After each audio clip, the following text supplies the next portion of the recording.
আসসালামু আলাইকুম বন্ধুরা, এই ভিডিওটা দেখেন। ভোর রাত্রে যখন সাহরি খাইতে উঠবেন, সাহরি খাওয়ার পর ফজরের আজানের আগে আপনি 10 মিনিট 5 মিনিট একটু আল্লাহর কাছে ক্যাবলামুখী হয়ে হাত তুলে রুমের লাইটটা বন্ধ করে একটু আল্লাহর সাথে কথা বলবেন।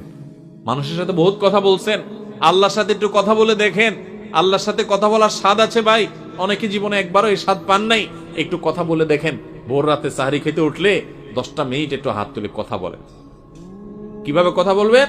কথা বলবেন এইভাবে: ও আল্লাহ, কত গুনাহ আমি করেছি, কত পাপাচার আমি করেছি, মরতে আমার হবে, তোমার কাছে যাওয়া আমার লাগবে আল্লাহ। শয়তানের প্ররোচনা করেছি, এই রমজান মাস তুমি কত মানুষকে মাফ করে দাও। নবী করিম সাল্লাল্লাহু আলাইহি ওয়াসাল্লাম বলেছেন, ওয়ালিল্লাহি উতাকাউ মিনান নার ওয়া যালিকা ফি কুল্লি লাইলা।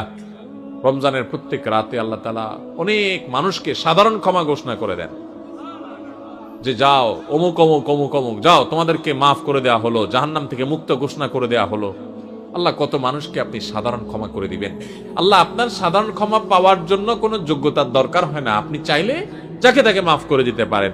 দুনিয়ার প্রেসিডেন্ট প্রধানমন্ত্রী চাইলে একটা দেশের যাকে তাকে যা খুশি তা দিয়ে দিতে পারে। তাদের যদি ক্ষমতা, তারা তো মানুষ। আল্লাহ আপনি তো মহান সৃষ্টিকর্তা, আপনি তো চাইলে আমার সব অপরাধগুলো মাফ করে আমাকে ফেরেশতা বানায় ফেলতে পারেন, পারেন না আল্লাহ? তো আল্লাহ আপনি আমাকে মাফ করে দেন, এটা আল্লাহর সাথে কথা বলবেন।